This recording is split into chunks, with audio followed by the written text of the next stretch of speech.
You've landed on planet 412. I'll be your captain of sorts as we make our way through this strange paranormal and cryptid-filled world. Tonight's episode takes us down into the South in Arkansas. Let's begin. Story 1. Cruising through the backwoods Arkansas swamps in my fan boat, I was checking my trot lines for catfish when I heard a sound like a gunshot echo across the bayou. I fired up my outboard and headed off in search of the source, my coonhound Blue riding along. Through the cypress knees, I spotted something peculiar hovering above the tree line about a mile away. Shaped like an upside-down funnel, the thing was maybe 200 feet overhead, metallic and big as a barn. I drifted closer, studying it through my binoculars. This weren't no helicopter, the dome glowing orange around the base and topped with rows of yellow-lit panels.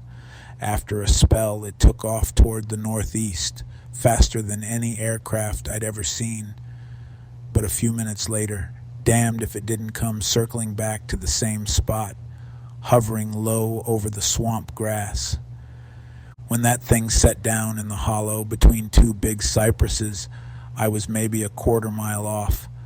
I saw it plain as day, big as a tractor trailer with panels along the sides. It sat there so quiet, then whoosh, off it goes again, heading southwest. Well, I got to looking where it had been and spot a perfect circle of swamp grass all pressed flat. The trees above it scorched like lightning had hit. Next thing I know, I'm waking up laying in my boat blind as a cavefish with a pounding headache. Ain't no telling how long I was out. It's Tuesday morning when I can see well enough to pole my way over to my cousin's place. Wednesday before I make it home, my eyes still fuzzy and ears ringing. The wife takes me straight to the eye doc and he says my right eye's near blinded and shows bruises on my brow like I fell. He can't even see the retina. My hearing and numb arms took a week to recover. When I took the doc and some friends back to where I saw that thing, we found a burn patch 70-some feet wide. Cypress trees above it scorched halfway up. I still got the flash spots in this eye from whatever that craft put off. Some secret government prototype, I reckon. But if I ever can prove it, there'll be hell to pay. I ain't been quite the same since that night out in the swamp. Lost the sight in my right eye for good from staring into that infernal glow. And it weren't no marsh gas or swamp lightning neither, like the sheriff tried claiming.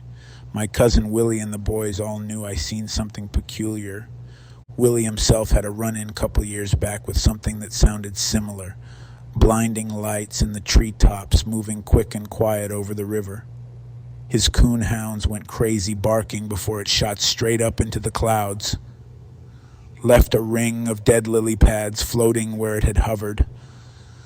I still take the fan boat out most days. Got a guard dog now named Belle rides with Blue.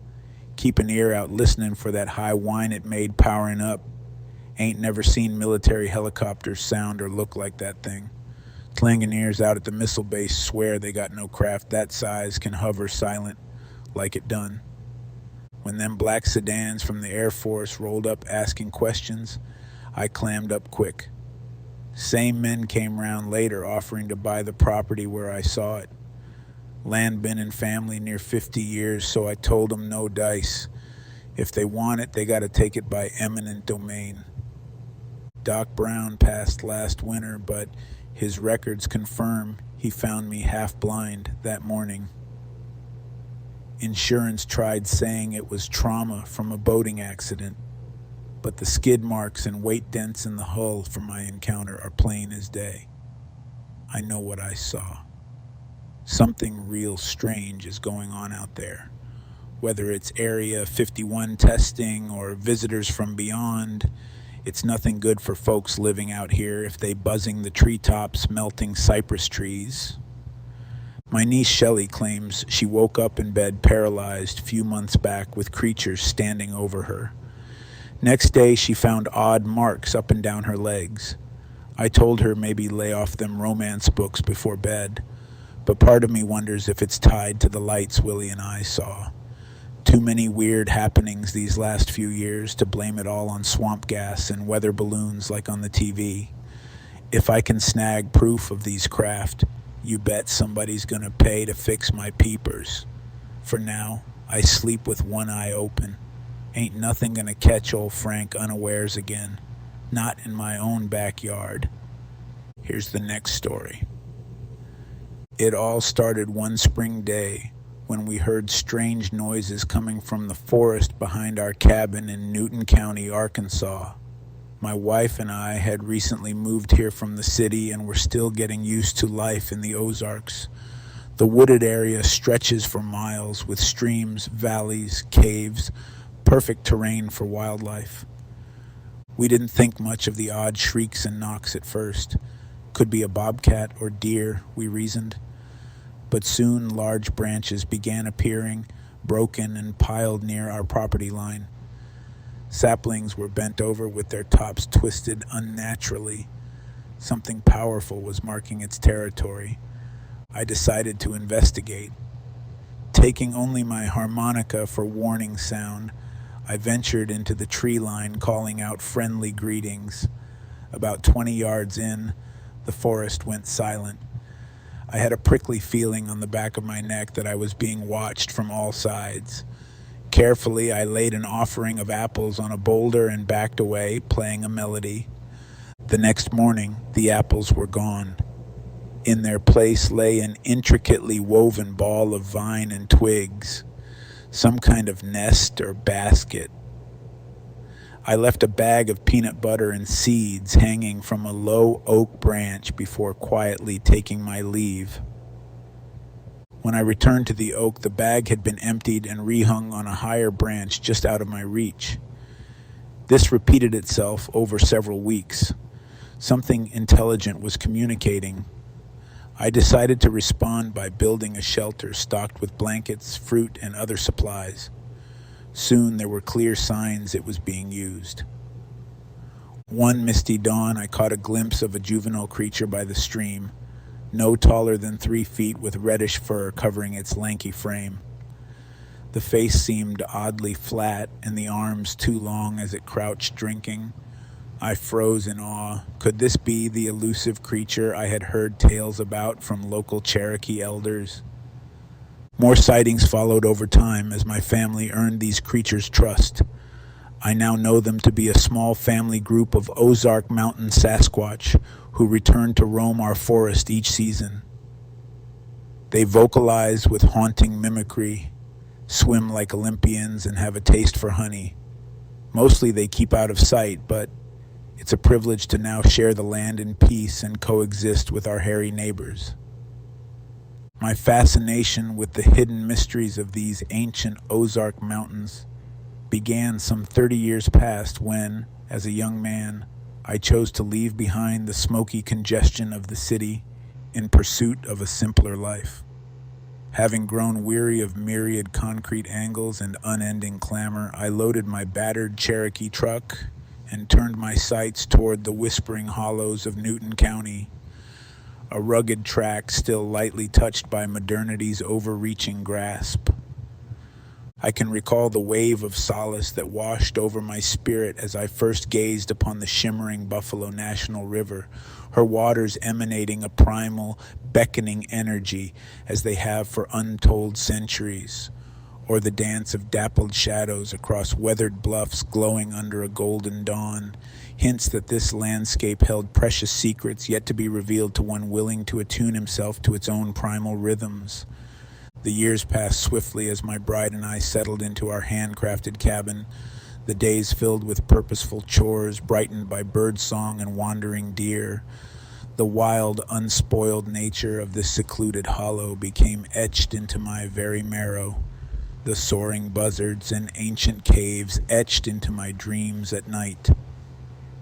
Season rolled into season with quiet certainty until one crystallizing spring morn, when the ordinary rhythms were powerfully disrupted, ushering my consciousness into direct collision with primordial forces slumbering just behind the mundane veil of routine perception.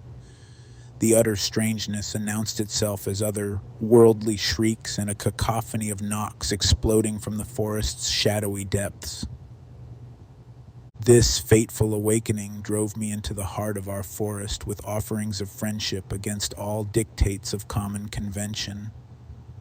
What we encountered defied all we thought we knew of this wilderness and opened our eyes to the humbling reality that we were but new visitors in a landscape peopled by elder beings of power, secrecy, and often shocking familiarity with our human lives. But I get ahead of myself now. Let me go back to where it all began on that unusual spring day. Here's another story. July 2nd started out like any other summer day on my family's small farm in northwestern Arkansas. I was out in the pasture just north of Devil's Fork, loading up some loose hay with the old pitchfork to take to the horses. As I turned to grab another bundle, something caught my eye from the tree line near Boone Creek. Through the shaded brush, I could make out a tall, broad creature covered in reddish fur, swaying slowly back and forth. I was no more than 50 feet away as it peered its head out to glance around, then started crashing right towards me. My hands shook and the pitchfork dropped to the ground with a loud clang. When it burst through the last bit of underbrush, I got a good look at its back as it towered over me. I'd guess around 7 feet tall, rippling muscles under that reddish fur. It stopped right before the hayfield and stared back, its long ape-like arms dangling forward. We made direct eye contact for what felt like forever, but must have only been seconds. Then with incredible speed it turned and darted towards the nearest oak, leaping up and grabbing a branch with those gangly arms. In a few swings, it disappeared deeper into the woods, as if it knew its way through those trees better than any creature I ever saw. I practically stumbled over myself running back to the stables in shock of what I'd witnessed. I decided to keep it to myself initially. Who would believe a wild tale about some red monkey man lurking on our family property? But after a few days of nervous distraction, they got it out of me. Of course, everyone said it must be heat stroke or an overactive imagination. But I know what I saw. There's something uncanny living in those bottomland forests along the river, as sure as I'm standing right here today, sharing this crazy account. It's been almost 2 years now since that fateful July afternoon changed my life forever.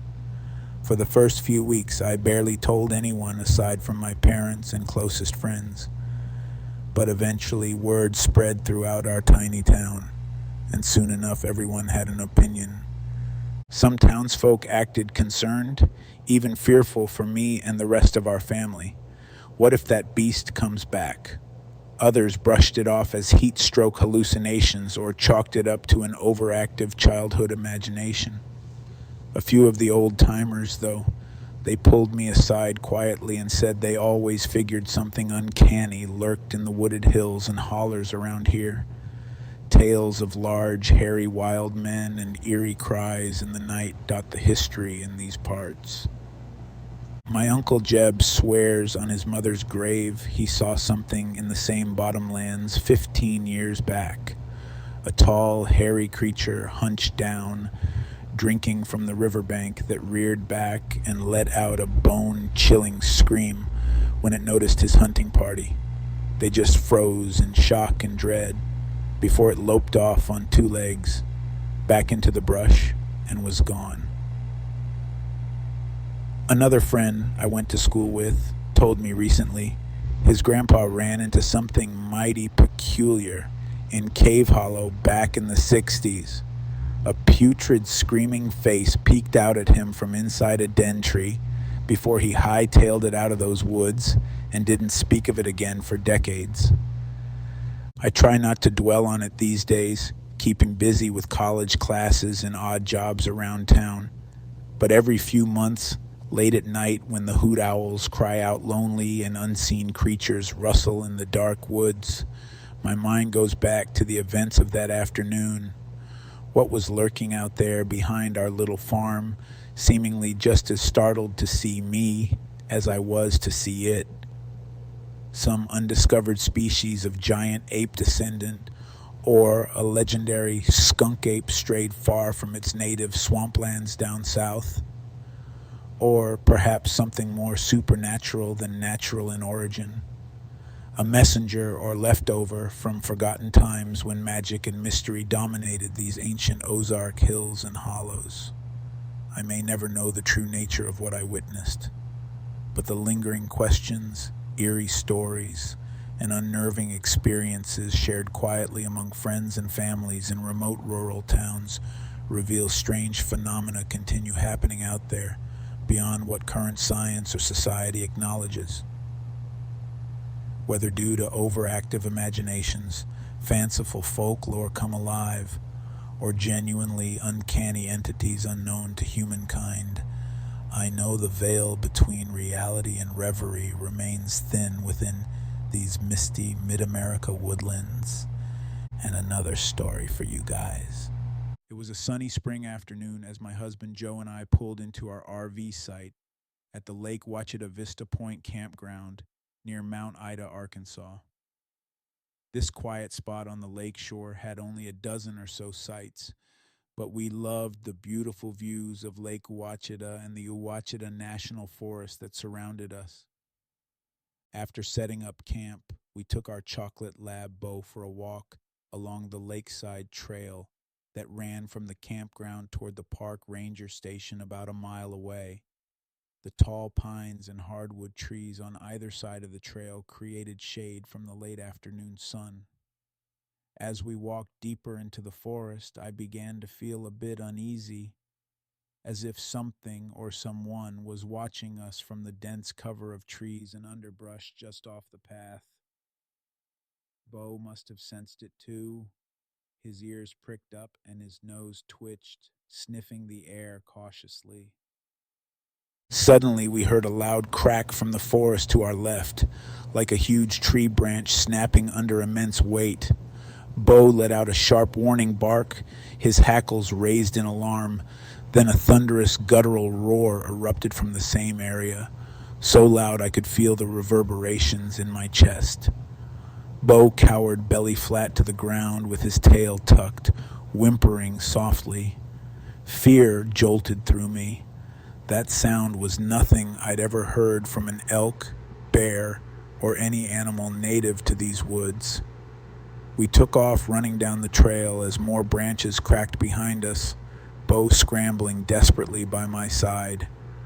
I contemplated making a stand and confronting whatever was stalking us, but thought better of it and focused only on getting to the ranger station as quickly as possible. As the entrance to the campground finally came into view ahead, an Arkansas State Parks pickup truck came rumbling up the gravel access road toward us. Gasping in relief, I flagged down the ranger and hurriedly explained what we'd heard as we loaded Bo into the truck bed. The ranger seemed skeptical but agreed to drive back to investigate, shotgun resting across his lap. We scoured the area where the sounds originated but found no tracks or other evidence of a large animal or anything else that could have produced that bone-chilling roar. That unnerving experience on the trail has stayed with me over the years and completely changed my perspective on the unexplained. I had always considered myself a rational, skeptical person, not prone to flights of fancy about the paranormal or supernatural. But to have something shake my usually steadfast beliefs to the core, like that, made me realize there are phenomena in this world beyond current human knowledge and comprehension. Whatever was lurking just off that forest path exhibited strength, speed, and primal fury exceeding any typical predator. Its bone-rattling roar bespoke an almost frightening intelligence behind those blood-curdling vocalizations. I scoured zoology books searching for explanations, but found no known native animal that fit. My mind turned instead toward more exotic possibilities. Could an escaped captive creature be roaming those woods? an undocumented species, or as my spine tingles to even consider, perhaps something more otherworldly. I confessed my unnerving experience to my close friend Carla, who listens to late night AM radio shows about cryptids and conspiracy theories. She, of course, latched onto my sighting as possible proof of Bigfoot like beings lurking in remote wilderness. But it left me wondering what to truly make of ancestral stories and myths around wild men or beastmen that modern science too quickly dismisses out of hand. My cousin Jake works as a field biologist surveying Ozark ecosystems not 30 miles from that lakeshore trail. Over a few beers one night, I got up the nerve to tell him what I heard that day and ask if he'd come across anything unusual. His face turned solemn and he leaned in close, confessing he and his research partner had discovered unidentified hair samples and 40-inch footprints just weeks prior that they can't account for, and their university superiors told them to keep quiet. He's a man of science, yet struggles to come to grips with perhaps making what could be the discovery of a lifetime. So now I feel as though a veil has been lifted from my perception of nature's mysteries. My unexplainable experience opened the door to truths that dwell at the edge of reality, hidden just out of sight. I can only hope that someday an answer to that haunting forest cry may reveal itself. Here's another story. Here is a story inspired by the tone and style of the reference text set in Arkansas. I was working one summer at a lodge up in the Ozark Mountains of Arkansas. The place hosted all kinds of events, conferences, weddings, family reunions. It was a sprawling log cabin complex set on a mountain ridge with big stone fireplaces and a huge wraparound deck that offered spectacular views over the valleys and forests below. To reach the lodge, you had to drive up this steep, winding dirt road that cut back and forth as it climbed the mountainside. It was about 10 miles of narrow, unlit road slicing through heavy woods with sharp drop-offs on one side, spooky as hell at night. We were turning the place over from a corporate retreat to a wedding, which meant schlepping a ton of furniture and gear down the mountain and replacing it all in time for the nuptials. I was on truck duty, ferrying stuff up and down that lonely mountain road. It was late and I was beat, hauling up the last truckload of gear for the wedding. About halfway up, I suddenly lose power and roll to a stop. I try restarting it, but get nothing. Now I'm really pissed. It's pitch dark, and I gotta hoof it up the hill to radio for help. I grab a flashlight and start walking. After about 50 yards, I hear crashing in the brush off to my left. I stop dead, sweeping my light around, trying to see what's out there. More snapping branches, closer now. The hair on my neck stands straight up. My heart starts hammering. Could just be a deer or black bear, I tell myself. But something about the footfalls sounds heavy, bipedal. I think Bigfoot and fear shoots up my spine. Another crash from the dark woods and instinct takes over. I bolt up that mountain road faster than I've ever run, the beam of my flashlight bouncing wildly. Breathing hard, convinced something horrific is about to leap from the woods and rip me apart at any moment. By some miracle, I make it up to that lodge and burst through the doors into safety. My buddies all have a good laugh, but no one volunteers to head back down with me. We radio for another truck, and I drink enough moonshine that night to numb every nerve in my body. Man, that night sticks with me even now, years later.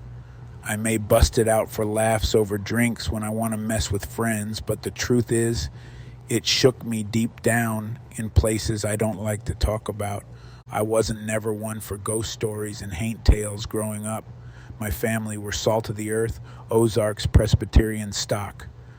But tramping alone down that lightless dirt road, hearing something stalking me in the dark mountain woods, It triggered something primal in me, made me confront the fact that there's more unknown than known in this world, forces we ain't got the first clue about.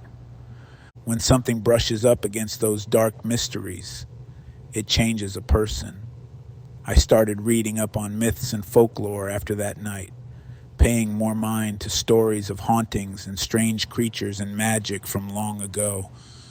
A few experiences I had myself or heard direct from trustworthy sources made me less inclined to dismiss such accounts out of hand. My brush with the unknown also stoked a rebellious, questioning side of me. I stopped accepting easy explanations and trusting everything I heard from authorities. I developed more openness towards so-called fringe topics like UFOs, alternative archaeology, government cover-ups, and the like. My buddies all call me Mulder now on account of how I go on about conspiracies and the truth being out there. Can't say I mind though. Working at that lodge, I heard all kinds of odd tales later on from guests and staff. Hikers catching glimpses of huge, hairy wild men and having rocks chucked at them up in the remotest hollows.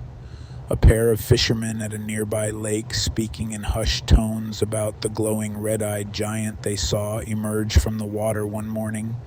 Campers reporting nocturnal visits from glowing white specters when camped at old native sites. They're usually shaking or white-knuckled, recounting it days later, so I figure something happened. I even had some personal run-ins later on up around the lodge that made me think twice about scoffing at supernatural stuff. But we'd be here all night if I told you about the unseen force that blocked a remote cabin door as my panicked friend fought to open it, or the morning I saw those small genial forest dwarves dancing in the misty meadow out back. But suffice it to say, I think twice before heading into those wooded hills alone, especially at night. Some things in this world you just can't explain. To this day, no one believes my Bigfoot story. I still get shivers thinking about that night, though, wondering what exactly was stalking me up that lonely mountain road in the dark Ozark woods. And our last story of the video. It was a cold January night in 1983 when my friend Billy and I were walking back from the skating rink in downtown Little Rock. We had spent the evening gliding across the ice under the glow of the streetlights, laughing about our middle school crushes and trying to perfect our triple axels.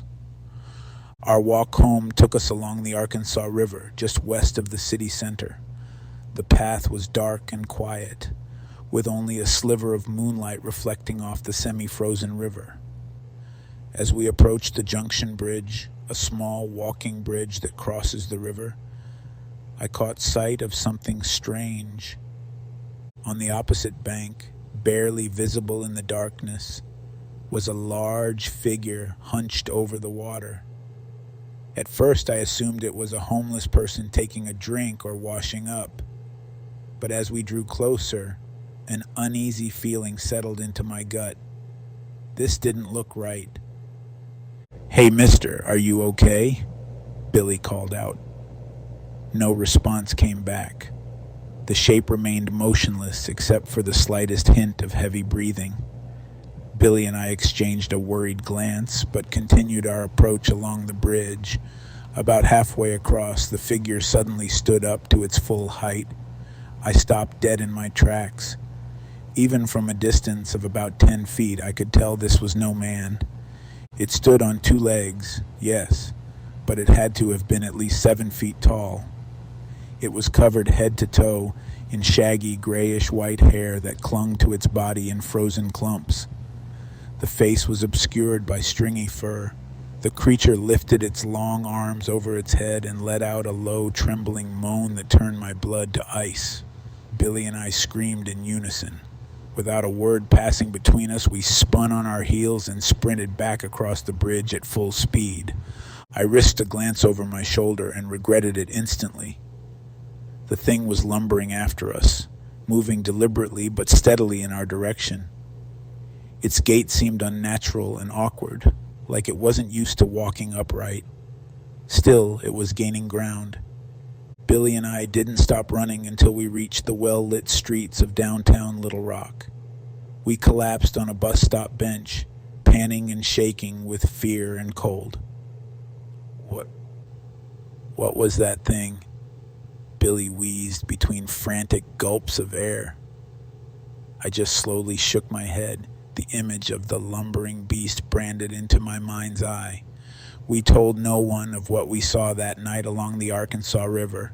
Who would believe a couple of kids anyway? In the following days, I searched the riverbanks for tracks or signs of the creature's presence, but found nothing conclusive. The snow and mud revealed no footprints, animal or human. Over time, Billy and I began to second-guess what we witnessed. Maybe it was all a trick of the darkness or products of our overactive adolescent imaginations. Still, I've never been able to shake the ghostly moans that echo in my memory. Nor have I walked the Junction Bridge path alone after dark since.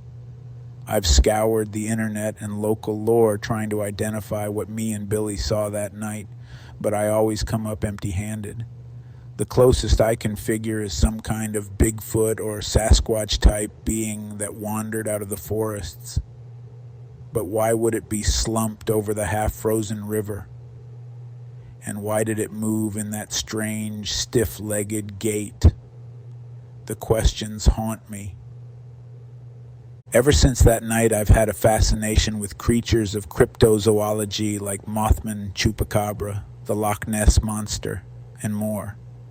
I'm drawn to strange tales of the supernatural when others scoff and dismiss them outright.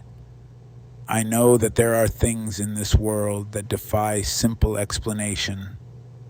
The older I get, the more people I meet with their own bizarre stories that they often keep to themselves for fear of ridicule. My fishing buddy, Jack, swears he was visited by extraterrestrial beings when he was 10 years old.